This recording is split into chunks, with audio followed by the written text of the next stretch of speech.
오늘은 성육신의 신비라고 하는 제목으로 우리가 본문을 중심으로 우리가 성탄 주일에 예수님께서 이 땅에 오신 것이 어떤 의미가 있고 얼마만큼 놀라운 은혜인지를 발견하는 그런 말씀을 여러분들과 함께 나누기를 원합니다.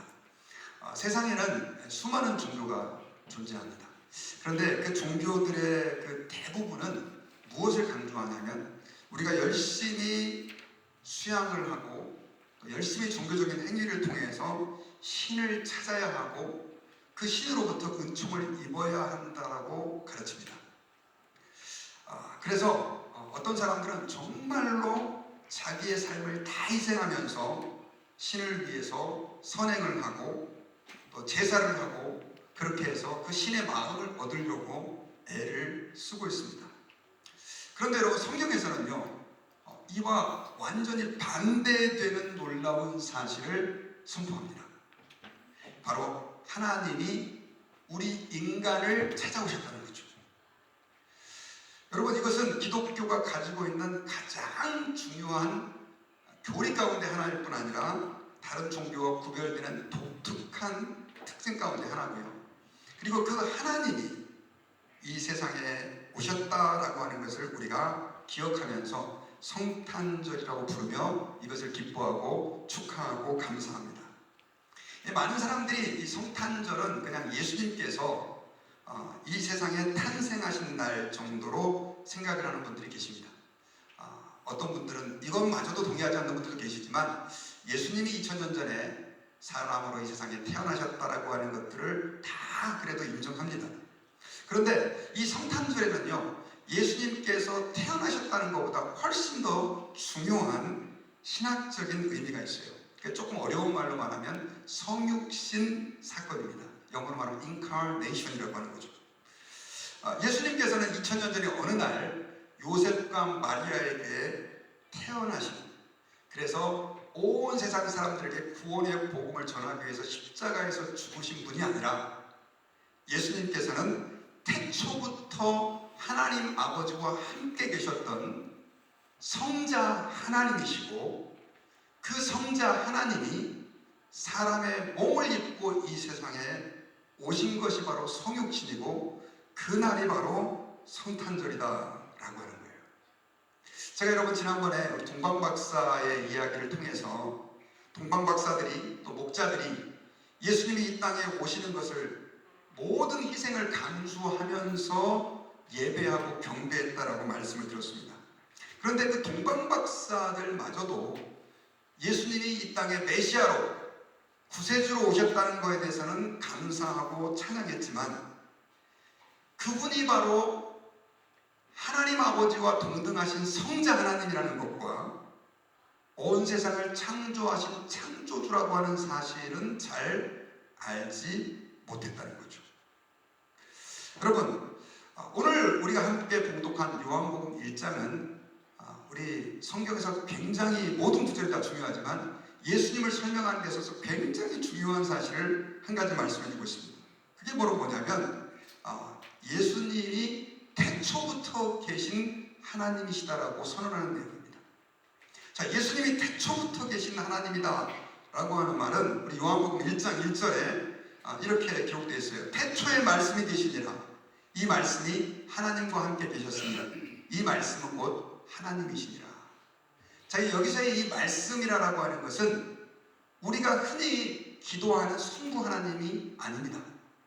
바로 온 세상을 창조하기도 이전에 존재하셨던 성자 하나님, 우리가 예수님이라고 부르는 그분이 세상을 만들기 이전에도 계셨고 그분이 하나님 아버지와 함께 계셨다라고 하는 것을 우리에게 말씀해주고 있는 것입니다.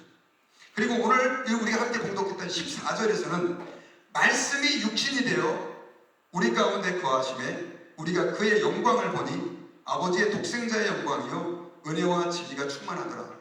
여기서 이 말씀, 헬라어로는 로고스라고 부르는데요, 이 하나님 아버지와 태초부터 함께 계셨던 성자, 그분을 로고스, 말씀이라고 부르는데 그분이 육신이 되어서 우리 가운데 거하시고 우리가 그의 영광을 보니까 바로 하나님 아버지의 독생자 아들의 영광이다라고 오늘 본문에서 선언하고 있는 것입니다. 자, 태초부터 계시고 온 세상 만물을 창조하셨던 그분이 사람이 되셨다라고 하는 이 성육신의 진리는 어떻게 말하면 굉장히 우리를 혼란스럽게 하고 또 어렵게 하는 교리 가운데 한 가지입니다. 그러나 이것은 우리가 예수님을 믿고 구원받는 데 있어서 너무나 중요한 신앙의 기초가 되는 믿음이고, 예수님을 우리가 알고 있다고 말할 때 제대로 알고 있는지 모르고 있는지를 구분하는 하나의 가늠자가 될 수 있을 만큼 중요한 진리다라고 하는 것입니다. 신학자 제임스 패커는 그래서 이 성육신의 진리에 대해서 이렇게 말을 했습니다.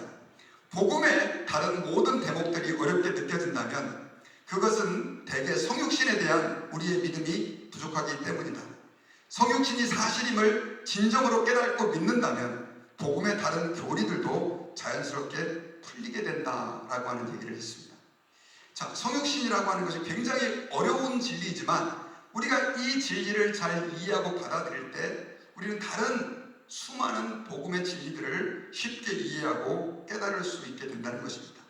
그래서 오늘 이 성탄절 주일날 저는 마리아에 대한 얘기, 동방박사에 대한 얘기, 목자에 대한 얘기 우리가 많이 듣지만 오늘은 이 성육신이라고 하는 조금 어려운 주제이지만 하나님께서 사람이 되셨다는 것이 어떤 의미인지, 그리고 그것이 우리의 구원과 어떤 관계가 있는지, 우리가 이 성육신의 진리를 믿는다면 어떻게 살아야 할지를 우리가 오늘 본문을 중심으로 우리가 발견하기를 원합니다.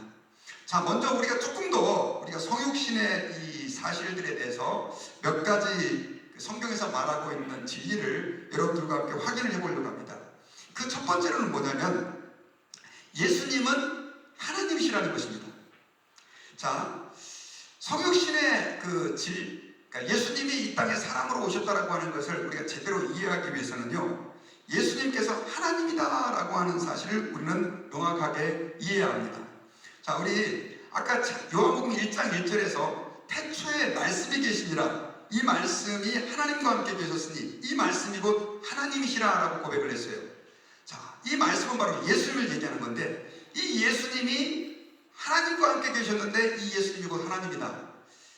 여러분 이해가 가시나요? 조금 혼란스러운 내용이지만 요한복음 1장 1절에서 좀 여러분들 구분을 하셔야 돼요. 이 말씀이 바로 예수님을 얘기하는 것인데, 예수님이 하나님과 함께 계셨는데 이 예수님이 하나님이라는 얘기는 우리가 삼위일체의 교리에서 설명되듯이 예수님은 하나님 아버지가 신이시고 하나님이신 것처럼 예수님은 성자 하나님으로 하나님 아버지와 함께 계셨고 하나님 아버지와 동등하신 분이라고 하는 것을 이야기하고 있어요. 3절에 보면 이 사실을 조금 더 구체적으로 확인해 볼 수가 있는데요, 요한복음 1장 3절에서 만물이 그로 말미암아 지은 바 되었으니 지은 것이 하나도 그가 없이는 된 것이 없느니라 라고 말씀하고 있어요. 자, 이 말은 예수님이 온 세상 만물을 창조하신 창조주시라는 뜻이에요. 여러분, 세상을 창조하신 것은 하나님 아버지 혼자 창조하신 게 아니라 성자 하나님이셨던 예수님과 성령님이 함께 합작하셔서 온 세상을 창조하신 거예요. 그러니까 예수님은 세상을 창조하신 창조주이시다라고 하는 사실을 성경에서는 말씀하고 있습니다. 그리고 요한복음 10장 28절에서요, 예수님은 자기 스스로 이렇게 말씀하셨어요. 내가 그들에게 영생을 주노니 영원히 멸망하지 아니할 것이요 또 그들을 내 손에서 빼앗을 자가 없다. 그리고 29절에 그들을 주신 내 아버지는 만물보다 크심에 아무도 아버지의 손에서 빼앗을 수 없느니라 라고 말하면서 아버지는 만물보다 크시다 라고 얘기를 하고 30절에서 예수님이 이런 선언을 했습니다. 우리 같이 한번 다 읽어봅시다. 시작. 나와 아버지는 하나이니라. 자, 이 말은 하나님 아버지가 예수님이라는 뜻은 아니에요. 하나님 아버지가 예수님은 아니지만 하나님 아버지와 예수님은 동등한 분이다. 예수님은 하나님 아버지처럼 나도 창조의 하나님이라고 하는 것을 예수님이 선언하고 있는 것입니다. 구약 성경에 보면 야곱과 씨름하셨던 그 하나님의 천사, 나중에는 야곱이 하나님을 배웠다라고 선언을 하잖아요. 그리고 사람으로 나타나신 하나님은 많은 경우 세상을 창조하시고 2000년 전에 이 땅에 오시기 전에 활동하셨던 성자 하나님으로 알려진다는 것입니다. 여러분, 제가 조금 여러분들께 복잡한 이야기를 말씀드렸는데 지금 이 말씀 속에서 공통적으로 하고 있는 게 뭐냐? 예수님은 태초부터 하나님 아버지와 함께 계셨던 창조주시오 하나님 아버지와 동등하신 분이었다라고 하는 것을 우리에게 말씀해 주고 있는 거예요. 예수님을 믿을 때, 그분이 나를 위해서 십자가에서 죽으셨다라고 말할 때 예수님은 그 위대하신 창조주 하나님이시라고 하는 사실을 우리는 잊어버리면 안 된다는 것입니다. 그리고 두 번째로 이 성육신 안에는요, 그 예수님이 바로 사람이 되셨다는 것을 우리에게 이야기를 하고 있어요. 우리 아까 14절을 제가 읽었지만 우리 한 번만 더 같이 읽어봅시다. 시작. 말씀이 육신이 되어 우리 가운데 거하심에 우리가 그의 영광을 보니 아버지의 독생자의 영광이요 은혜와 진리가 충만하더라. 그 말씀이라고 하는 것은 예수님을 얘기한다고 그랬죠. 그 예수님이 무엇이 되어? 육신이 되어서 우리와 함께 어떻게 하시네? 거하심에 우리와 함께 있게 됐다. 이거를 이야기하고 있는 것입니다. 자, 하나님이 우리와 함께 있게 된다라고 하는 것은 정말로 놀라운 은혜 중의 은혜예요. 이사야서 7장 14절에서는요 하나님께서 처녀가 잉태하여 아들을 낳게 될 것인데 그 이름을 임마누엘이라 하라라고 하는 예언을 통해서 실제로 하나님이 임마누엘, 우리와 함께 하신다라고 하는 것을 이사야 선지자를 통해서 약속해 주셨고요. 마태복음 1장 23절에서 보면 그 이사야의 예언대로 예수님은 이 땅에 사람으로 오셔서 사람과 함께 거하시는 그런 놀라운 은혜를 베풀어 주셨다라고 하는 것입니다. 자, 예수님은 그러니까 어떤 분이냐? 육신으로 이 땅 가운데 사시고 오셨지만 그분은 바로 온 세상을 창조하신 창조주이셨고, 그리고 우리를 지으신 분인데 그분이 사람이 되셔가지고 우리와 함께 거하셨던 분이 바로 예수님이다 라고 할 수 있습니다. 그리고 이 사실을 이 신약의 저자들은 여러 곳에서 말씀을 했어요. 빌립보서 2장 6절과 7절을 보면 우리가 너무나 잘 알고 있는 말씀인데, 그는 근본 하나님의 본체시나 예수님을 말하죠. 하나님과 동등됨을 취할 것으로 여기지 아니하시고, 그 다음에 7절 오히려 자기를 비워 종의 형체를 가지사 사람들과 같이 되셨고. 자, 하나님의 본체셨던 예수님이 사람이 되셔가지고 육신으로 거하게 되셨다는 것을 얘기합니다. 그리고 예수님께서는요 요한복음에 보면 이런 말씀을 자주 하셨어요. 공생의 기간 동안 나는 아버지 안에 있고 아버지는 내 안에 계신다. 나는 아버지 안에 있고 아버지는 내 안에 계신다. 그리고 요한복음 14장 9절에서 나를 본 사람은 아버지를 보았다고까지 말씀을 하셨던 거죠. 자, 그러면 이 땅에 사람으로 오셨지만 예수님은 하나님 아버지와 동등된 분이라고 하는 것을 성경에서 여러 곳에서 말씀을 하고 있습니다. 자, 이게 가능한 일이냐고요. 여러분, 우리가 성탄절 때마다 사실은 동정녀 마리아의 몸에서 탄생하신 예수님을 찬양하는데, 이 하나님께서는 하늘의 그 영광, 또 창조주로서의 놀라운 권위를 다 내려놓으시고 완전한 사람이 되어서 이 세상에 이 성탄절에 오셨고, 또 우리의 구원자가 되셨다라고 하는 것이 바로 이 성탄절을 통해서 우리가 기억해야 할 중요한 진리입니다. 그런데 그 과정의 방법으로요 우리가 좀 이해하기 힘든, 그리고 세상 사람들이 심지어 교회를 다닌다고 하는 사람들조차도 믿지 못하는 한 가지 사실이 여기가 결부되어 있는데, 이게 바로 뭐냐면 예수님이 동정녀의 몸에서 태어나셨다는 것입니다. 자, 예수님의 어머니가 마리아이시죠. 그런데 그 마리아는 성경을 읽어보면 한 번도 남자와 같이 잠을 잔 적이 없는 그런 처녀였었어요. 그런데 예수님께서 이 세상에 사람으로 오실 때 처녀의 몸에서 동정녀 탄생이라고 하는 방법을 통해서 이 세상에 오신 것입니다.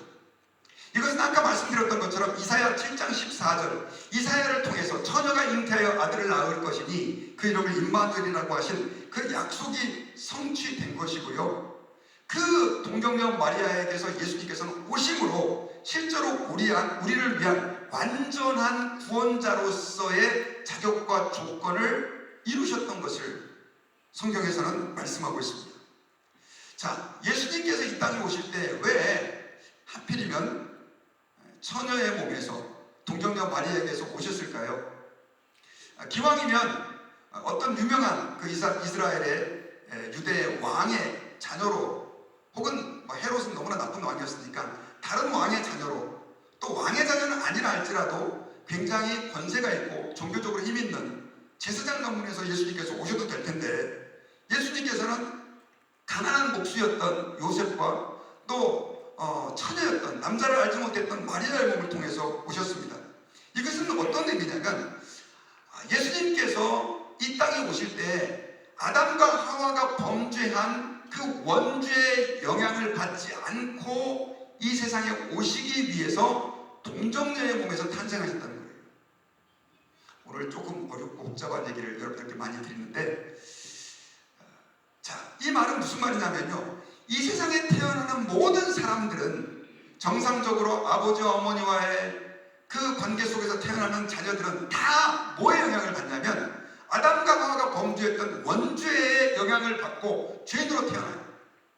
그런데 여러분, 예수님께서 이 땅에 오셨던 중요한 목적은 뭐였냐면 우리를 죄에서 구원하시기 위해서, 그리고 우리를 모든 죄를 대속하시기 위해서 이 땅에 오셨는데, 죄인으로 이 땅에 오신다고 한다면 말이 안 되는 거잖아요.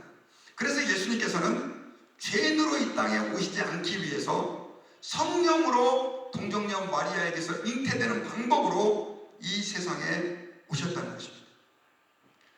네, 여러분, 이 얘기를 하면, 아니 목사님, 제가 하나님을 믿기는 믿지만 어떻게 남자를 알지 못하는 처제의 몸을 통해서 아이가 태어납니까? 그리고 예수님이 세상에 옵니까? 이렇게 질문하는 분들이 계십니다. 그런데 아까 J.I. 패커가 얘기한 것처럼, 만약에 정말로 예수님이 온 천지를 창조하신 창조주 하나님이라고 하는 것을 우리가 믿는다면, 저와 여러분들을 만드시고 온 세상 만물을 창조하신 분이라고 하는 걸 믿는다면, 예수님이 동정녀 마리아에게서 태어났다는 걸 믿는 게 어려워요? 쉬워요? 쉽죠. 이걸 믿기가 어려운 이유는 예수님이 하나님이라고 하는 사실을 믿는 게 어렵기 때문에 그렇습니다. 예수님께서는요, 동정녀 마리아의 몸에서 태어나심으로 우리의 구원자가 됐습니다. 이것은 초자연적인 사건으로 과학자들도 또 일반 사람들도 믿기 어려운 일이지만, 그 기적이 바로 이 성탄절이요 성육신의 놀라운 비밀이다라고 하는 것입니다. 특별히 여러분, 예수님께서 이 세상에 오실 때는요, 그렇다고 한다면 어떤 모습으로 이 세상에 오셨느냐, 우리가 여기서 중요한 예수님의 성품에 대해서 두 가지를 알아야 돼요. 이게 뭐냐면, 예수님이 그럼 하나님이 사람이 돼서 이 세상에 오셨으면 예수님은 하나님이십니까? 사람이십니까? 라고 하는 이 질문에 대한 부분이에요. 자, 성경에서는요, 예수님은 이 땅에 비록 사람으로 오셨지만, 사람의 몸이 되셨지만, 그러나 예수님은 완전한 100% 하나님이셨던 것을 얘기해요. 어떻게 그걸 알 수 있느냐? 예수님은 사람으로 오셨으면서 우리 인간이 상상할 수 없는 기적들을 많이 행하셨죠. 풍랑을 잠잠케 하시고, 죽은 자들을 살리게도 하시고, 맹인의 눈을 뜨게도 하시고, 이런 놀라운 기적들, 도저히 하나님이 아니시면 할 수 없는 기적. 그리고 예수님께서는 십자가에서 죽으시고 다시 부활하셨죠. 그래서 여러분, 우리가 예수님을 이해할 때 예수님은 비록 사람으로 오셨지만, 그러나 그 예수님은 완전한 하나님이셨다라고 하는 것을 우리는 기억하고, 또 한 가지는 예수님께서는 완전한 하나님이면서 또한 완전한 인간이셨다는 것을 우리가 기억해야 돼요. 자, 이 말은 예수님이 사람의 모양으로 나타난 그냥 하나님 정도가 아니라 우리처럼 똑같이 고통을 겪고, 우리처럼 똑같이 아픔을 느끼며, 우리처럼 똑같이 유혹을 받는 그런 육신을 가지고 계셨다는 것입니다. 히브리서에서는 그분은 죄가 없다라고 말하면서 우리와의 차이점을 얘기하지만, 그러나 예수님은 이 땅에 사람으로 오시면서 완전한 사람으로서의 삶을 사시다가 십자가에서 죽으셨습니다. 예수님이 왜 완전한 인간이 되셔야 되냐면, 예수님이 만약 완전한 인간이 아니라고 한다면 예수님께서 십자가에서 죽으실 수가 없기 때문에 그래요. 신은 죽어요, 안 죽어요? 안 죽죠. 그런데 완전한 사람이셨던 예수님은 십자가에서 죽으셨는데, 죽으셔야만 했던 이유는 뭐냐면 우리가 그 예수님의 십자가의 죽음을 통해서만 죄사함을 받고 구원을 받을 수 있기 때문에 그렇습니다. 하나님께서 우리를 구원하시기 위해서 이렇게 어마어마한 일들을 이루신 것은 뭐냐면 결국 예수님께서 하나님이시지만 사람이 되시고 완전한 하나님, 완전한 사람으로 이 땅의 삶을 사시다가 십자가에서 죽으신 것은 바로 저와 여러분들의 구원을 이루시기 위한 하나님의 엄청난 희생이요 사랑이었음을 저와 여러분들이 믿으실 수 있기를 주의 이름으로 축원합니다. 그래서 여러분, 성육신 그러면 우리가 제일 먼저 떠올릴 수 있는 단어가 한번 따라해 볼까요? 은혜 중에 은혜, 기적 중에 기적이라고 말할 수 있는 것입니다. 세상에 어떤 신이 우리를 사랑해서 그 신의 영광과 지위를 다 내려놓고 사람이 됩니까? 여러분, 사실 안 믿는 사람에게 예수님을 믿으세요. 그 예수님은 하나님이시고 창조주이신데 이 땅에 사람이 되어서 당신을 위해서 십자가에서 죽으신 분입니다라고 말하면 사람들은 무슨 신화를 쓰십니까? 라고 오해하는 분들이 계세요. 그러나 여러분, 그렇게 우리가 믿기 어려울 진리가, 그런 현실이, 그런 이론이 사실이 되어서 2000년 전에 베들레헴에서 예수님이 사람으로 오셨다는 것입니다. 그 덴마크의 철학자 키에르케고르라고 하는 분이, 이분이 유신론 철학자였었어요. 근데 이분이 이런 비유를 가지고 성육신을 설명한 적이 있었습니다. 한 왕자가 시골에서 아름다운 여인을 만났습니다. 왕자는 왕자의 권세로 그냥 그 여인을 데려와 가지고 자기 아내를 삼을 수도 있었겠지만 이 왕자는 그건 진정한 사랑이 아니라고 생각을 했어요. 그래서 어떤 방법을 그가 생각했냐면 자신이 왕자로서의 그 궁중복을, 또 그 궁궐에서의 생활을 다 포기하고 그 시골의 여인이 살고 있는 동네로 내려가서 살기로 결정한 겁니다. 그래서 왕자는 왕의 허락을 받고 그 시골에 가가지고 평복을 입고, 그리고 거기서 복수로 사람들과 함께 생활하면서 자연스럽게 그녀와 만남을 갖게 됩니다. 그리고 결국 그녀에게 청혼을 하여 결혼 허락받고, 나중에는 이 여인도 이 왕자의 진심된 사랑의 마음을 깨달고 받아들여가지고 아름다운 과정을 이뤘다라고 하는 그 비유를 하고 있어요. 여러분, 왕자가 자기의 왕자로서의 지위를 내려놓고 시골에 가서 복수로 산다는 건 쉽지 않잖아요. 그럼에도 불구하고 하나님께서는 어떻게 우리에게 은혜를 베풀어 주셨느냐? 천지의 창조주로서의 그 영광을 내려놓고 사람이 되셨다는 것입니다. 제가 여러분 지난주에 읽었던 글 가운데 이런 글이 있었어요. 한 독거 노인이 계셨는데 굉장히 가난한 분이셨습니다. 정부에서 주는 보조금을 가지고 근근히 살아가는 분인데, 이분에게는 강아지가 하나, 반려동물이 하나 있었어요. 근데 이분은 이런 얘기를 하는 거예요. 나는 이 강아지가 너무너무 사랑스러워요. 10명의 자식보다 낫습니다. 10명의 효자보다도 훨씬 낫습니다. 그러면서 이런 얘기를 하시더라고요. 저는 병원에 가면 병원비 2,000원밖에 안 냅니다. 그런데 얘는 병원에 들어가면 2만 원 내야 돼요. 근데요, 하나도 안 아까워요. 얘 없이는 못 살아요. 이 강아지는 제게 자식보다 나아요. 막 이런 얘기를 하신 거예요. 근데 여러분, 만약에 그 노인한테 이런 질문을 했다고 칩시다. 혹시 강아지가 되어볼 의향이 있으십니까?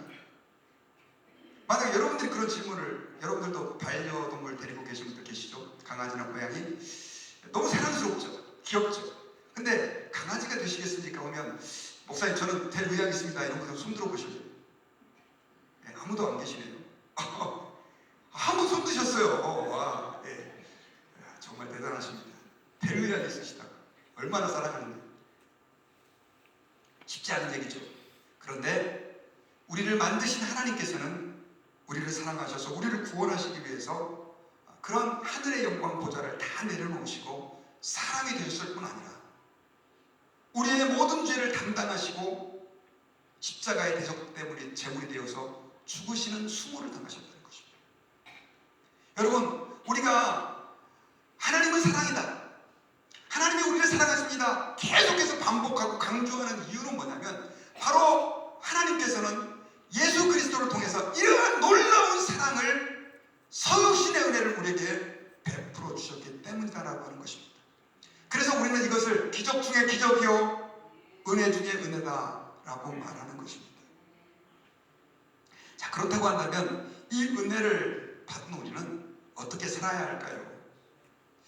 저희는 먼저 하나님 앞에서 우리가 정말 그 예수님께서 사람이 되셔서 우리를 위해 죽으셨다는 것을 믿는다고 한다면 우리는 그 은혜에 감사하면서 찬양하면서 살아야 하는 것이 너무나 당연합니다.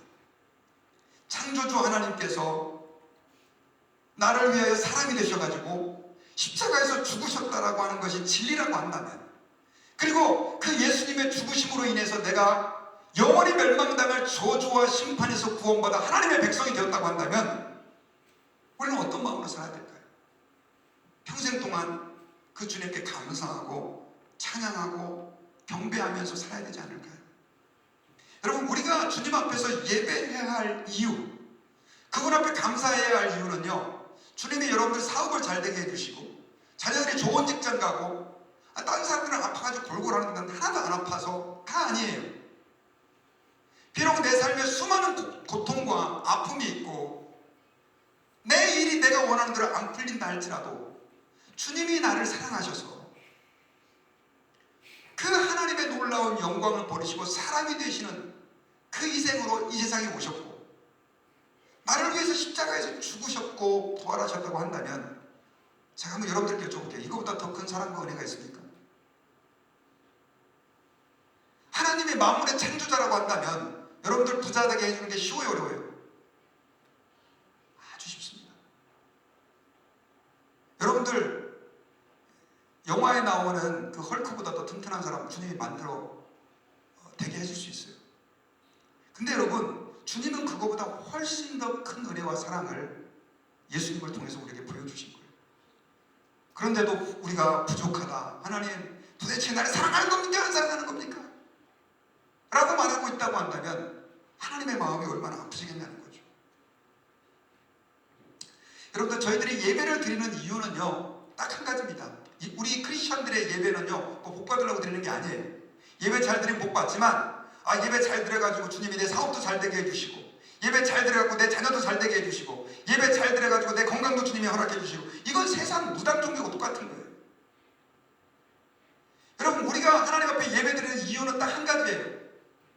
하나님의 아들 예수님이 사람이 되어서 우리를 위해 오셨고 나같이 추악한 죄인을 위해서 십자가에서 죽으셨다는 것, 부활하셨다는 것, 그리고 나를 하나님의 자녀 삼아 주셔가지고 나와 함께 거하신다라고 하는 이 진리예요. 여러분, 이걸 믿으시면 한번 아멘 합시다. 진짜 믿습니까? 네, 아멘이죠.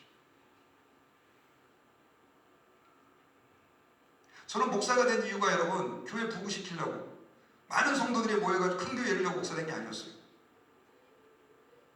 저는 예수님이 나를 위해서 사람이 되셨고 십자가에서 죽으셨다는 그 은혜 때문에 평생 그 복음을 전하며 살겠습니다라고 하는 그 마음 하나 가지고 목사가 됐어요. 저는 여러분, 우리 모든 신앙생활의 동기는 거기에 있어야 한다고 믿습니다. 우리의 예배는 그렇다고 한다면 어떻습니까, 여러분? 동방 박사는 예수님이 하나님의 아들이셨다는 것도 잘 몰랐어요. 그저 메시아, 우리의 구원자, 유대인의 왕으로 오시는 그분이라고 하는 믿음만 가지고도 그런 어마어마한 헌신을 지난주에 말씀드린 것처럼 했습니다. 900마일을 걸어와가지고 황금과 유황과 몰약을 드리며 주님께 경배했어요. 여러분들의 예배는 어떠세요? 혹시 주일날 그냥 내가 안 갈 수 없으니까 오늘 또 안 오면 목사님한테 전화 오겠네, 저 집사님이 나 안 왔다고 왜 귀찮게 하는 거야, 이런 마음으로 예배하고 있지 않으세요? 전 여러분들에게 한번 진짜 여쭤보고 싶어요. 예수님이 나를 사랑하시고 그분이 나를 위해 사람이 되시고 십자가에서 죽으셨다는 것을 믿는 감격이 여전히 여러분들의 예배의 동기와 신앙생활의 동기가 되고 있나요? 저는 이번 성탄절 주간에 그 마음을 회복하실 수 있기를 주의 이름으로 축원합니다. 저희가 이번에 12월 25일 날 성탄 예배를 드리잖아요. 평소에 그렇게 예배 잘 안 드렸습니다. 그리고 25일이 주일이고 토요일이고 그래가지고 그럴 여건도 잘 안 되고요. 이번에 드리는 예배, 물론 오늘도 마찬가지지만 하나님 앞에서 진심으로 사람 되신 그 예수님을 기억하고 감사하는 마음으로 예배하는, 예배가 회복되는 귀한 축복의 시간들이 될 수 있기를 주님의 이름으로 축원합니다. 그리고 우리가 찬송가 122장에 보면요, 우리가 불렀던 참 반가운 성도여, 이 찬양이잖아요. 거기 보면 4절 가사에 보면 이런 고백이 나와요. 여호와의 말씀이 육신을 입어 날 구원할 구주가 되셨도다. 아멘 해볼까요? 아멘. 근데 그 다음에 어떻게 해야 되냐? 늘 감사한 찬송을 주 앞에 드려 엎드려 절하세, 엎드려 절하세, 엎드려 절하세. 구주 나셨네. 여러분, 주님이 이 땅에 오신 것에 대한 가장 기본적인 우리의 반응은 감사한 찬송을 주님께 드리며 그분에게 엎드려 절하는 경배입니다. 제가 지난주에 말씀드린 것처럼 성탄절은 내가 즐거워하는 날이 아니니까요. 누구를 즐겁게 해드리는 날입니까? 예수님을 즐겁게 해드리는 날입니다. 그리고 우리가 그 은혜를 깨닫고 있다고 한다면 저와 여러분들 하나님 아버지 앞에서 정말 나의 삶을 다해서 나의 남은 시간들을 다 동원해서 주님께 감사하고 봉사하는 마음으로 살아야 돼요. 여러분, 정말 주님이 나를 위해서 하늘의 영광 보좌를 버리시고 사람이 되어서 이 세상에 오셨다고 한다면 당연히 저와 여러분들은 주님을 위해서 살아야죠. 이제 내년도 2025년도가 시작이 됩니다. 저는 여러분들이 주일날 와서 예배드리는 것도 좋지만 나를 위해서 이 땅에 사람이 되신 그분 앞에 한 가지만이라도 좀 뭔가를 맡아서 교회에서 봉사할 수 있기를 바랍니다. 교회가 예수님의 몸이라 그랬잖아요. 그렇다고 한다면 우리는 그분을 위해서 뭔가를 해야 될 거 아니에요.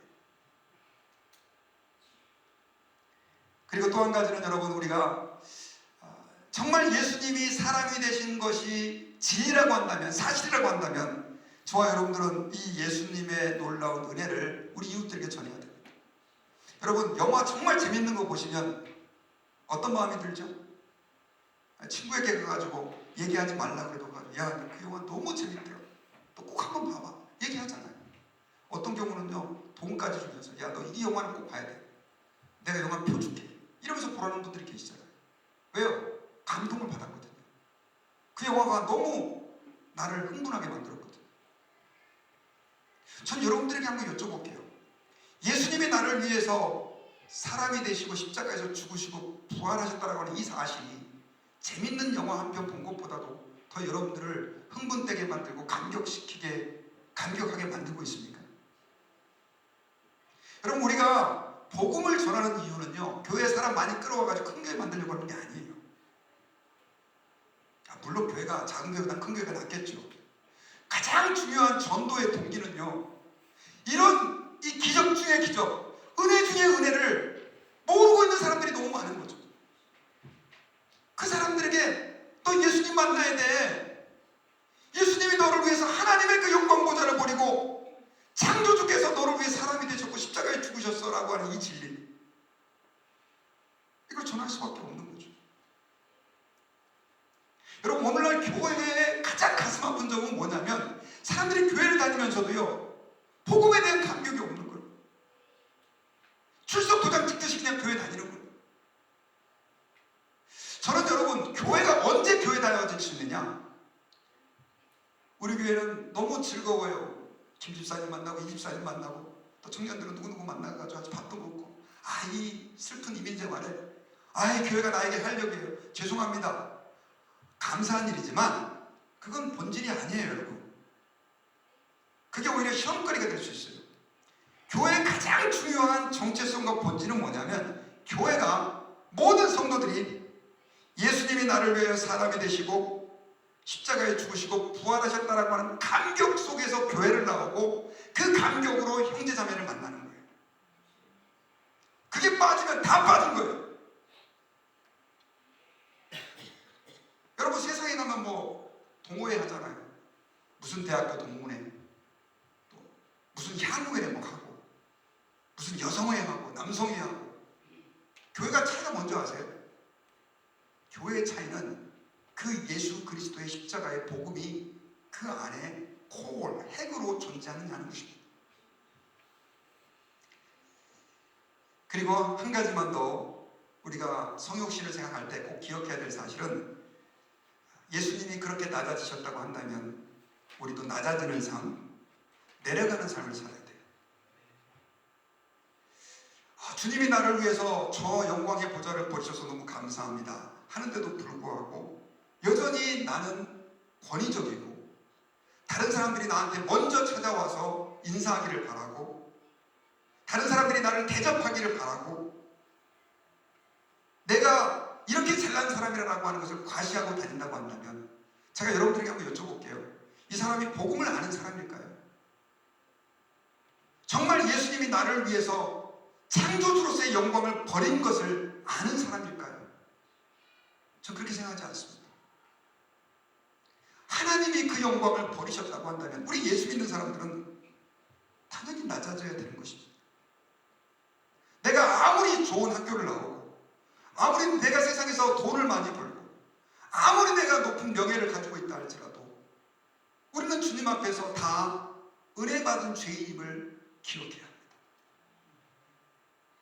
그러니 낮아질 수밖에 없는 거예요. 교회가 세상과 다른 것은, 세상 사람들은요, 좀 나쁘게 말하면 끼리끼리 모입니다. 끼리끼리. 비슷한 사람들끼리. 근데 교회는 안 그래요. 어린아이부터 모든 어른까지 다 모여 있어요. 이걸 가능하게 한 이유가 뭐냐? 가난한 자나 부한 자가 함께 모여서 신앙생활을 할 수 있게 된 근거가 뭐냐?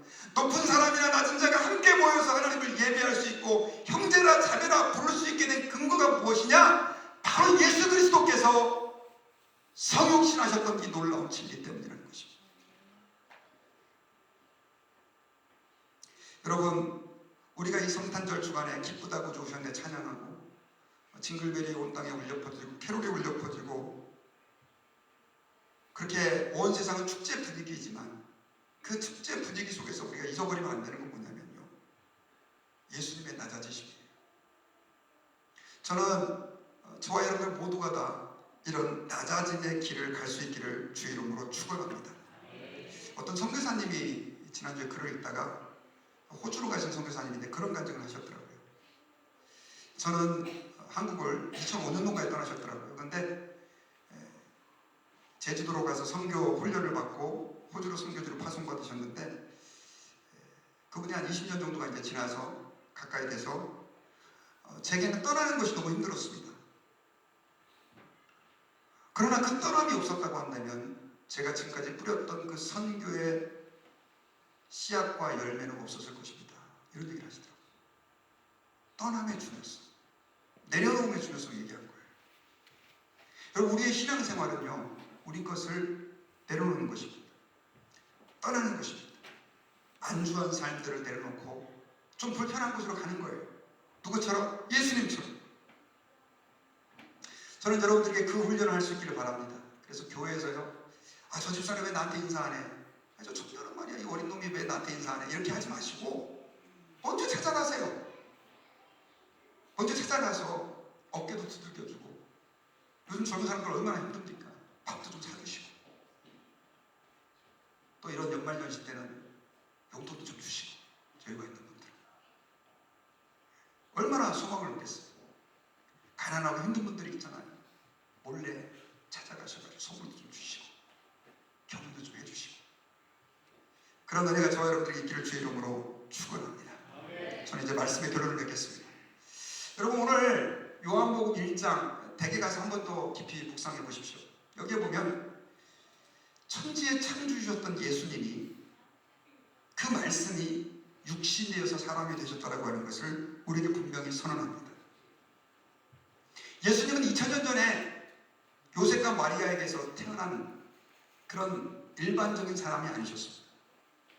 그분은 하나님의 아들, 창조주시로서 동정녀 마리아의 몸에 사람으로 오셨습니다. 그 이유는 우리의 모든 죄를 대속하시고 십자가에서 죽으시기 위하였습니다. 그분의 사람 되심이 없었다고 한다면 우리는 죄상 받을 수 없었고 구원받을 수가 없었습니다. 알고 그 은혜를 받고 누리고 살아가는 사람입니다. 정말 이것이 사실이라고 한다면 저와 여러분들은 하나님 아버지 앞에서 감사하며 경배하며 찬양하며 내 삶의 현실만 탓하지 마시고 그 주님이 베풀어 주신 은혜에 감사하는 삶을 살아야 될 줄 믿습니다. 그리고 예수님처럼 안주 한 자리만 머물러 있지 않고 하나님의 복음을 위하여 어려운 이웃들, 소외된 사람들, 나보다 없는 사람들, 낮은 사람들을 향해서 찾아가서 그들에게 사랑을 전하고 주의 복음을 전할 수 있는 그런 은혜가 저와 여러분들에게 있기를 주의 이름으로 축원합니다.